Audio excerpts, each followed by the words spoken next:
Hello বন্ধুরা, good morning. কেমন আছো সবাই? আশা করছি সবাই খুব ভালো আছো আর সুস্থ আছো। আমার নতুন একটা ভিডিওতে তোমাদের সবাইকে অনেক অনেক স্বাগত। এখন কিন্তু বাজে 9:30। একদম সকালে খাওয়া দাওয়া করে স্নান সেরে ভিডিওটা শুরু করছি।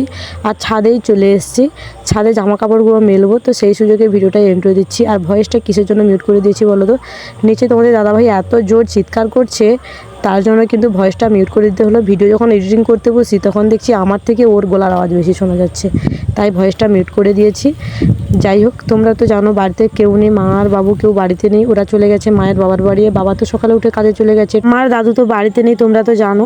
আর পরশুদিন জানো তো আমাদের বাড়িতে পুকুর বাওয়া হয়েছিল, অনেক রকমই কালো মাছ পড়েছে, সবগুলো হাঁড়িতে এই যে দেখতেই পাচ্ছ জাবানো আছে। তো তার মধ্যে কোন মাছটা আমি রান্না করব, কোন মাছটা তোমাদের দাদাভাই কাটবে, তার জন্যই আমাকে এত জোর চিৎকার করছে। এই পুকুর বাওয়ার ব্লগটা তোমাদের দেওয়া হয়নি, পরপর করে সব ব্লগই দেবো, ব্লগগুলো অবশ্যই তোমরা দেখো। তো দেখো, আমি বলছিলাম যে 3টে বড় বড় সাইজের কই মাছ নিতে। আমি, বাবা, তোমার দাদাভাই যেহেতু বাড়িতে আছি, তো 3টে নিলেই হয়ে যাবে। আর একটা ফই মাছ নিতে বলছিলাম, ভাজা করব। আর ওই পাশে ওই হাঁড়িটার মধ্যে কিন্তু মাগুর শিঙি জাবানো আছে, ওটাতে হাত দিলাম না, কোথায় কাঁটা বেঁধে দেবে। আর শিঙি মাছের কাঁটা বেঁধেলে নাকি খুব যন্ত্রণা করে। আমি যদিও একবারও বেঁধানো খাইনি, তোমাদের দাদাভাইরা খেয়েছে, ওরা বলে। আর তোমরা যারা আমার রেগুলার ব্লগ দেখো তারা তো জানো মাছ কাটতে আমি খুব একটা ভালোবাসি না। বাড়িতে মা ঠাম্মা থাকলে ওরা মাছ কেটে দেয়, আর না হলে তোমাদের দাদাভাই থাকলে দাদাভাই কেটে দেয়। তো ওরা দুজনে তো কেউ বাড়িতে নেই, এখন তোমাদের দাদাভাই আছে, দাদাভাই কেটে দেবে, তার জন্যই আমাকে এত জোর চিৎকার করছিল। তো মাছের এই যে জল পাল্টাতে তোমাদের দাদাভাই চলে গেল। আর এখানে এই যে দেখো, আমি যে পেঁয়াজ চাষ করছিলাম, আলু চাষ করছিলাম, তোমরা তো জানো, কিন্তু কত কি পেঁয়াজ আলু হয়েছিল সেটা কিন্তু তোমাদের কোনোটাই শেয়ার করা হয়নি। তো দেখো, এখন শেয়ার করে দিলাম। যেগুলো বড় বড় পেঁয়াজ সেগুলো ঝুলিয়ে রেখেছি, ছোটো ছোটোগুলো ওই যে বিছিয়ে রেখেছি, খাওয়া হচ্ছে। আর আলুগুলো বেশ বড় বড় সাইজের হয়েছে, দেখো দুটো খাটের তলা মোটামুটি ভর্তি আলু হয়েছে, খুব ভালো আলু হয়েছে। আর বাবু যে বলছিলাম না, আমার মায়ের বাবার বাড়িতে গেছে, মানে শাশুড়ি মার বাবার বাড়ি। শাশুড়ি মায়ের বাবার বাড়িও কিন্তু কাছাকাছি, তবে আমার বাবার বাড়ির মতো এতটা কাছাকাছি নয়।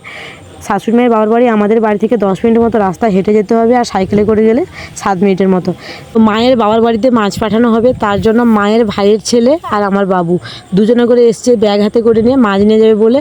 আর দুজনে শোল মাছগুলো দেখো ধরতেই পারছে না। শোল মাছ তো হাঁড়িতে ছিল, যেই তোমাদের দাদাভাই জল দিয়েছে লাফিয়ে পড়ছে সব, তো সেইগুলো ধরতে পারছে না। দুজনে মিলে কীরকম ধরছে দেখো।